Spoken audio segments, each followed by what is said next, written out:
इमरान खान के लॉन्ग मार्च से पहले और ज़िमनी इलेक्शन से भी पहले वज़ीर दाखिला पंजाब का इस्तीफ़ा एक हैरानकुन खबर थी और ऐसा लगता था कि जैसे इस खबर की तवक्को नहीं थी और गैर मुतवक्को तौर पे ये खबर हुई और उसके बाद इसने तहलका भी मचा दिया। और ये भी पता चला कि हाशिम डोगर साहब से जो इस्तीफ़ा लिया गया था वो बड़ा खौफनाक तरीके से लिया गया कि लाहौर एयरपोर्ट पर इमरान खान साहब की मुलाकात हुई वज़ीर दाखिला पंजाब हाशिम डोगर साहब से, और वहीं पे इमरान खान साहब ने बैठे बैठे उनसे कहा कि आप एक इस्तीफ़ा लिखकर जमा करवा दें और उसके बाद आप घर चले जाएं। और हाशिम डोगर साहब ने उसी तरह किया जैसे उनके कायद ने कहा और उसके बाद वो कल से मुस्ताफ़ी होकर घर बैठ गए। अब सवाल ये है कि हाशिम डोगर साहब के इमरान खान साहब के साथ ऐसे कौन से इख्तलाफात थे कि उनसे इस तरह इस्तीफ़ा लिया गया, और वो भी दो नाजुक अदवार में कि आपका ज़िमनी इलेक्शन हो रहा है और इस ज़िमनी इलेक्शन में आपको वज़ीर दाखिला पंजाब की जगह जगह ज़रूरत पड़ेगी।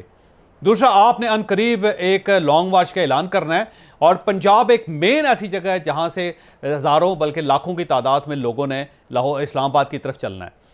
तो उस वक्त जब आपको लॉन्ग मार्च के लिए भी वज़ीर दाखिला की ज़रूरत है और आप अचानक उससे इस्तीफ़ा ले लेते हैं तो उसकी क्या वजह हो सकती है? वजह जो भी हो, मेरा ख्याल है वजह है खौफनाक, क्योंकि ऐसे चलती चलती बैटिंग के दौरान अगर आप अपने बैट्समैन को तब्दील कर दें या एक दो गेंदें फेंकी हो किसी बॉलर ने और आपसे उससे गेंद वापस लेके किसी और बॉलर के हवाले कर दे, तो बहुत इसका मतलब ये होता है कि कोई वाक़या खौफनाक है या फिर खदशात खौफनाक हैं। अब सवाल यह है कि हाशिम डोगर और इमरान खान साहब के दरमियान इख्तलाफात अगर थे तो कब स्टार्ट हुए थे और इनकी नौयत क्या थी? हाशिम डोगर साहब, पहली बात तो ये है कि रिटायर्ड कर्नल हैं, ये रिटायर्ड फौजी ऑफिसर हैं और इनका इस वक्त जो टॉप ब्रॉस है फ़ौज की, उनके साथ बड़े करीबी ताल्लुकात हैं। लिहाजा जब इनको वज़ीर दाखिला बनाया गया था तो इमरान खान साहब और चौधरी परवेज़ इलाही साहब का ख्याल ये था कि हाशिम डोगर साहब एक ब्रिज बनेंगे इस्टेब्लिशमेंट और इमरान खान साहब के दरमियान, लेकिन वो ब्रिज कायम नहीं हो सका, पहली बात। दूसरा, जो हाशिम डोगर साहब से गलती हुई वो थी शहबाज गिल साहब के मामले में, क्योंकि हाशिम डोगर साहब के पास दो पोर्टफोलियो थे, एक तो ये वज़ीर दाखिला थे और सेकेंडली ये प्रिजन्स यानी जेलों के वज़ीर भी थे। जब शहबाज गिल साहब को गिरफ्तार किया गया, गिरफ्तार करने के बाद इन्हें रिमांड पर अडयाला जेल भेजा गया,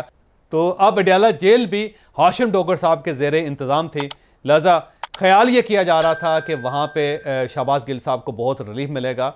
और जो इमरान खान साहब का नैरेटिव है उसको मजबूत किया जाएगा। लेकिन आपको याद होगा कि हाशिम डोगर साहब ने जेल में खड़े होकर यह कहा था कि शहबाज गिल साहब के साथ किसी किस्म का कोई तशद्दुद नहीं हुआ और ना ही इस किस्म की किसी चीज़ का सवाल पैदा होता है। तो वहाँ से एक डिस्टेंस पैदा हो गया था इमरान खान साहब और हाशिम डोगर साहब के दरमियान, और उस पर खासी रिजेंटमेंट का भी रिस्पांस किया गया था इमरान खान साहब की तरफ से कि हमारा नैरेटिव मुख्तलिफ है और आप हमारे वज़ीर होते हुए आपने हमारे ख़िलाफ़ बात कर दी। आपको याद होगा कि वो उस वक्त हाशिम डोगर साहब ने कहा क्या था, लेकिन आपकी याददाश्त के लिए दोबारा वो क्लिप आपको दिखा रहा हूँ। सवाल ही नहीं पैदा होता। I am very very clear and loud and clear कि ना सिर्फ ये कि शहबाज गिल, किसी की मजाल नहीं कि जेल के अंदर मौजूद किसी भी कैदी को कोई उंगली भी लगा ले। अगर कोई लगाएगा तो मैं डायरेक्ट उसके खिलाफ एक्शन लूंगा। ये पॉसिबिलिटी नहीं है जो आप बात कर रहे हैं। तो आप ये देख लें कि इमरान खान साहब उस वक्त क्या कह रहे थे। वो कह रहे थे शहबाज गिल साहब के साथ बड़ी ज्यादती हुई, जेल के अंदर भी बड़ी ज्यादती हुई, हवालात के अंदर भी बड़ी ज्यादती हुई, पुलिस ने भी बड़ी ज्यादती की और कुछ स्पेशल फोर्सेज हैं जो सिविलियन ही होगी ज़ाहिर है, उन्होंने भी बड़ी ज्यादती की। तो बार बार शहबाज गिल साहब के बारे में इमरान खान साहब का एक दूसरा मौक़िफ़ था, लेकिन साथ ही वज़ीर दाखिला पंजाब ने उस मौक़िफ़ की टायर से हवा निकाल दी। इन्होंने कह दिया कि जी उनके साथ किसी किस्म की ज्यादती नहीं हुई और ना ही कोई सोचा जा सकता है, ना ही कोई ये तसव्वुर कर सकता है। तो पहला डिस्टेंस और पहला जो इख्तलाफ था वो यहाँ पर शुरू हुआ। उसके बाद जब ये लॉन्ग मार्च का ऐलान करने लगे इमरान खान साहब, तो जाहिर था कि इसमें पंजाब गवर्नमेंट की सपोर्ट चाहिए थी। जब तक पंजाब की गवर्नमेंट इमरान खान साहब को सपोर्ट नहीं करेंगी तो ये धरना या फिर ये लॉन्ग मार्च कामयाब नहीं हो सकता। तो बार बार पंजाब गवर्नमेंट से ये कहा जा रहा था कि आपने ऐसे इंतजामात करने हैं कि जिससे हज़ारों नहीं बल्कि लाखों की तादाद में लोग इस्लामाबाद आ सकें। तो उसमें हाशिम डोगर साहब थोड़ा सा रजिस्ट कर रहे थे और हाशिम डोगर साहब का कहना था कि मैं इस्टेब्लिशमेंट का हिस्सा रहूं। मुझे पता है कि कोई भी सियासी जमात इस्टेब्लिशमेंट से टकरा के पाकिस्तान के अंदर ना सर्वाइव कर सकती है ना ही हुकूमत बना सकती है। तो हमें दरमियान का रास्ता निकालना चाहिए, हमें इस तरफ नहीं जाना चाहिए कि जिसमें सामने से भी मौका आए और हमें भी मौका मारना पड़े तो उससे हमें नुकसान होगा। तो ऐसा महसूस होता है जैसे हाशिम डोगर साहब ये लॉन्ग मार्च के जो बयानी है उसको बाय करने के लिए तैयार नहीं है। तो ये इख्तलाफात आहिस्ता आहिस्ता आहिस्ता आहिस्ता बढ़ते चलेगी। और फिर आपको याद होगा कि हाशिम डोगर साहब की तरफ से एक बयान भी आया था, उसमें उन्होंने कहा था कि धरना या लॉन्ग मार्च एक अलग चीज़ है और गवर्नमेंट जो है एक दूसरी चीज़ है, और हम यानी पंजाब गवर्नमेंट पीटीआई की लॉन्ग मार्च के मामले में कोई खास मामलत नहीं करेगी।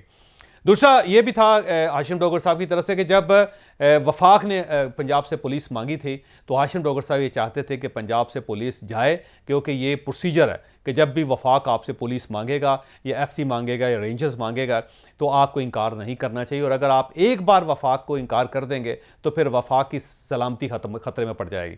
फिर इसका मतलब ये हुआ कि आपने वफाक तोड़ दिया, फिर आपने पाकिस्तान को तोड़ना शुरू कर दिया। तो हाशिम डोगर साहब चाह रहे थे कि वफाक से अगर कोई इमदाद मांगी जाएगी तो डेफिनेटली हमें करना चाहिए, हमें इनकार नहीं करना चाहिए। और अगर मैं इनकार करूंगा कि जिसके साथ एक कर्नल रिटायर्ड भी लिखा हुआ है तो ये बहुत बड़ी बगावत होगी और मैं इस काम के लिए तैयार नहीं। लिहाजा जब इनकी तरफ से ये भी एक मौक़िफ़ आया तो उससे भी इख्तलाफात या तल्लुकात की ख़राबी पैदा हुई। और तीसरा मौका इस वक्त आया कि जब इमरान खान साहब बाकायदा तैयारी कर रहे हैं, और इस तैयारी के दरमियान जब वो ननकाना साहब गए वहाँ पे उन्होंने खिताब करना था तो उन्होंने एयरपोर्ट पे इनको बुलवाया हाशिम डोगर साहब को, तो वहाँ पे भी इमरान खान साहब की और इनके दरमियान को तल्ख़ कलामी होगी, जिसका नतीजा ये निकला कि हाशिम डोगर साहब से इस्तीफ़ा ले लिया गया और हाशिम डोगर साहब इस्तीफ़ा दे के घर बैठ गए। अब सवाल ये कि अगला वज़ीर दाखिला कौन होगा और क्या वो इमरान खान साहब की तवक्कुआत पूरी कर सकेगा। मेरा ख्याल है अगला वज़ीर दाखिला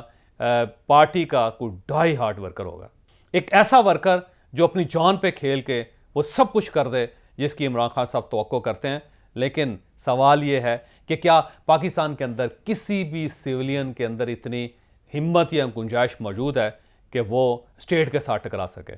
अगर तो किसी के अंदर स्टेट के साथ टकराने की हिम्मत है फिर तो ये प्रोजेक्ट मुकम्मल हो सकता है, फिर इमरान खान साहब जो कहेंगे उनका वज़ीर दाखिला वो कर देगा। लेकिन अगर किसी के अंदर ये हिम्मत नहीं है तो यहाँ पे हाशिम डोगर साहब को बिठा लें या उनकी जगह किसी और को बिठा लें, रिज़ल्ट वही निकलेगा जो हाशिम डोगर साहब ने कहा था कि ये मुमकिन नहीं है कि इस्टेब्लिशमेंट से टकरा के हम पाकिस्तान के अंदर सियासत कर सकें। लिहाजा इमरान खान साहब को एक तो नया वज़ीर दाखिला अपॉइंट करना पड़ेगा, और वज़ीर दाखिला ज़ाहिर है यकीनन इनकी अपनी पार्टी का होगा और उसके बारे में इनका ख्याल ये होगा कि बड़ा तगड़ा होगा और वो हर किस्म के हालात का मुकाबला कर सकता है। तो मेरा ख्याल ये है कि जो भी वज़ीर दाखिला होगा वो हालात का मुकाबला नहीं कर सकेगा, क्योंकि अब सिर्फ वफाकी हुकूमत की बात नहीं है, इस्टेब्लिशमेंट की भी बात है। इस्टेब्लिशमेंट स्पेयर नहीं करेगी इमरान खान साहब को, और आने वाले दिनों में आप देखिएगा 3, 4, 5 दिनों में ऐसे ऐसे फैसले आएंगे कि जो इमरान खान साहब और पीटीआई के साथ साथ पूरी कौम को हैरान कर देंगे। तो आने वाले दिन पीटीआई के लिए और इमरान खान साहब के लिए बड़े ही मुश्किल हैं। किसी भी वक्त इमरान खान साहब डिस्क्वालीफाई हो सकते हैं और किसी भी वक्त इमरान खान साहब को गिरफ्तार किया जा सकता है। और फिर एक वीडियो का जिक्र भी किया जा रहा है बार बार, जिसका ताल्लुक 2013 के उस या 2014 के उस लॉन्ग मार्च के साथ है कि जिसमें इमरान खान साहब कंटेनर पे इस्लामाबाद आए थे, और उस कंटेनर्स में जो कुछ हुआ था उसकी बहुत सारी वीडियोस बनी हुई हैं और अब वो वीडियोस के लीक होने का टाइम है। लेकिन यहाँ पे मैं आपको ये बता दूँ कि 2014 में जब ये वीडियोस मियां नवाज शरीफ को दिखाई गई थी तो उस वक्त मियां नवाज शरीफ ने फौरी तौर पे ये कहा था कि ख़बरदार ये किसी आदमी ने रिलीज़ की। मियां नवाज शरीफ की वजह से वो उस वक्त रिलीज़ नहीं हो सकी थी, लेकिन अब ये वीडियोस किसी और के हाथ में, बल्कि बेशुमार लोगों के हाथ में है, और इनमें से कोई भी शख्स किसी वक्त भी वीडियो लीक कर सकता है। और वह वीडियो तौबा तौबा तौबा बड़ी खौफनाक है, और इमरान खान साहब ने उसकी खौफनाकी का इजहार भी कल किया ननकाना साहब में। इमरान खान साहब ने क्या कहा था वो भी सुन लें, इससे आपको अंदाज़ा होगा कि आने वाली सियासत कितनी गंदी होगी। किसी ना किसी तरह ये मुझे और मेरी पार्टी को किसी तरह पब्लिक की नजर में गंदा करें, गंदी गंदी वीडियो तैयार कर रहे हैं। मैं अदालत में जा रहा हूं कि प्राइम मिनिस्टर ऑफिस और उसके घर की जो सिक्योर लाइन थी, किसने उसकी टेप की और फिर लीक कैसे हुई।